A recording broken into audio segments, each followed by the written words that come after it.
আসসালামু আলাইকুম। দুপুর 2টা বেজে 30 মিনিট। আজ বুধবার। বাংলাদেশ বেতার, কক্সবাজার।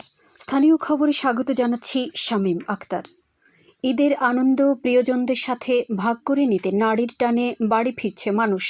পর্যটন নগরী কক্সবাজার থেকেও শুরু হয়েছে ঘরমুখ মানুষের এই যাত্রা। এবারের ঈদে কক্সবাজার রুট থেকে আলাদা কোনো স্পেশাল ট্রেনের ব্যবস্থা রাখা হয়নি, তবে নিয়মিত ট্রেনগুলো নির্ধারিত সময়েই গন্তব্যের উদ্দেশ্যে ছেড়ে যাচ্ছে। সময়সূচি অনুযায়ী বেলা 12:30টায় ঢাকার উদ্দেশ্যে ছেড়ে যায় বিরতিহীন কক্সবাজার এক্সপ্রেস। রাত 7:45টায় ঢাকা অভিমুখে রওনা হবে পর্যটক এক্সপ্রেস। অন্যদিকে চট্টগ্রামের যাত্রীদের জন্য সকাল 10টায় প্রবাল এক্সপ্রেস এবং রাত 8টায় সৈকত এক্সপ্রেস স্টেশন ছেড়ে যাবে। কক্সবাজার রেলওয়ে স্টেশনের ম্যানেজার গোলাম রব্বানী জানান, পর্যাপ্ত টিকিট মজুদ থাকায় যাত্রীরা নির্বিঘ্নে তাদের কাঙ্ক্ষিত গন্তব্যের টিকিট সংগ্রহ করতে পারছেন।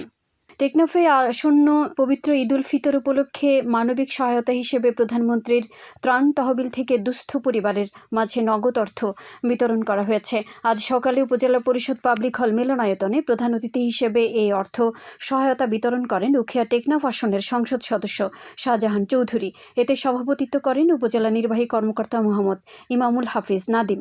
এ সময় উপজেলার 9টি ইউনিয়ন ও পৌরসভার 275টি দুস্থ পরিবারের মাঝে 2000 টাকা করে বিতরণ করা হয়। ডেঙ্গু প্রতিরোধে দেশব্যাপী সচেতনতা বৃদ্ধি ও পরিষ্কার পরিচ্ছন্নতা কার্যক্রম জোরদারের অংশ হিসেবে পেকুয়া উপজেলা স্বাস্থ্য কমপ্লেক্সে পরিচ্ছন্নতা অভিযান পরিচালিত হয়েছে। অভিযানে আজ হাসপাতাল চত্বর, ড্রেনেজ ব্যবস্থা, ঝোপঝাড় ও সম্ভাব্য মশার প্রজনন স্থলসমূহ পরিষ্কার করা হয়। এ সময় জমে থাকা পানি অপসারণ এবং পরিবেশ পরিচ্ছন্ন রাখতে প্রয়োজনীয় ব্যবস্থা নেওয়া হয় এবং কর্মকর্তা কর্মচারী, রোগী ও তাদের স্বজনদের মাঝে ডেঙ্গু প্রতিরোধে সচেতনতামূলক বার্তা প্রদান করা হয়। চকরিয়া উপজেলা স্বাস্থ্য কমপ্লেক্সের প্রধান স্বাস্থ্য কর্মকর্তা ডাক্তার মুজিবুর রহমান বলেন, ডেঙ্গু প্রতিরোধে সরকারি উদ্যোগের পাশাপাশি সাধারণ মানুষের সক্রিয় অংশগ্রহণ অত্যন্ত জরুরি। পেকুয়ার রাজাখালী ইউনিয়নে খাদ্য বান্ধব কর্মসূচির আওতায় উপকারভোগীদের মাঝে চাল বিতরণ করা হয়েছে।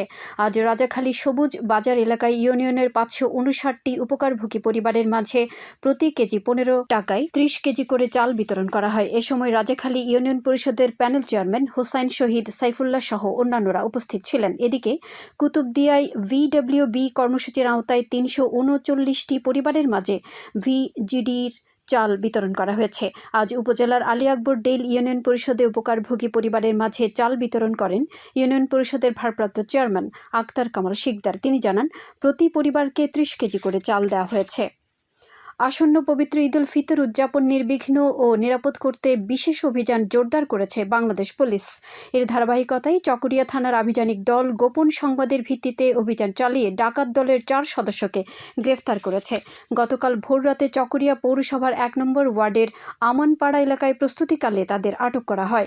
পুলিশ জানায়, গ্রেফতারকৃতদের কাছ থেকে বন্দুক, তাজা কার্তুজ, একটি গাড়ি, 2টি রেজিস্ট্রেশনবিহীন মোটরসাইকেল সহ বিভিন্ন সরঞ্জাম উদ্ধার করা হয়। গ্রেফতারকৃতদের বিরুদ্ধে আইনানুগ ব্যবস্থা গ্রহণ প্রক্রিয়াধীন বলে জানায় পুলিশ।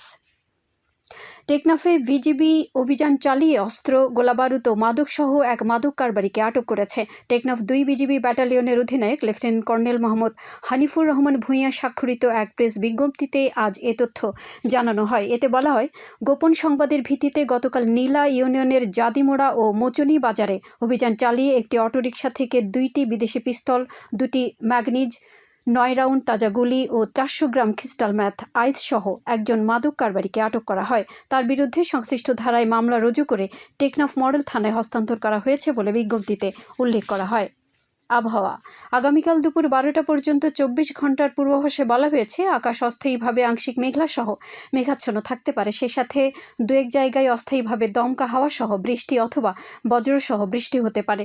কক্সবাজার সমুদ্র বন্দরের জন্য কোনো সংকেত নেই। আগামী 24 ঘন্টায় দিন ও রাতের তাপমাত্রা প্রায় অপরিবর্তিত থাকতে পারে।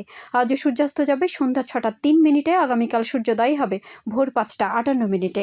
আজকের সর্বনিম্ন তাপমাত্রা ছিল 22.0 ডিগ্রি সেলসিয়াস এবং সর্বোচ্চ তাপমাত্রা ছিল 30.9 ডিগ্রি সেলসিয়াস। জানিয়ে দিচ্ছি ইফতার ও সাহারির সময়সূচি। আজ ইফতার সন্ধ্যা 6টা 3 মিনিটে, আগামীকাল সাহারির শেষ সময় ভোর 4টা 42 মিনিটে। এখন জানিয়ে দিচ্ছি বাঁকখালী নদীর মোহনা ও সংলগ্ন এলাকার সামুদ্রিক জোয়ার ভাটার সময়সূচি। আজ জোয়ার শুরু হবে বিকেল 4টা 53 মিনিটে, চলবে রাত 10টা 30 মিনিট পর্যন্ত। ভাটা শুরু হবে রাত 10টা 30 মিনিটে, চলবে ভোর 5টা 10 মিনিট পর্যন্ত। পুনরায় জোয়ার শুরু হবে ভোর 5টা 10 মিনিটে, চলবে আগামীকাল সকাল 10টা 48 মিনিট পর্যন্ত। খবর শেষ হলো। আমাদের পরবর্তী খবর প্রচারিত হবে আজ বিকেল 4টা বেজে 30 মিনিটে ইংরেজিতে।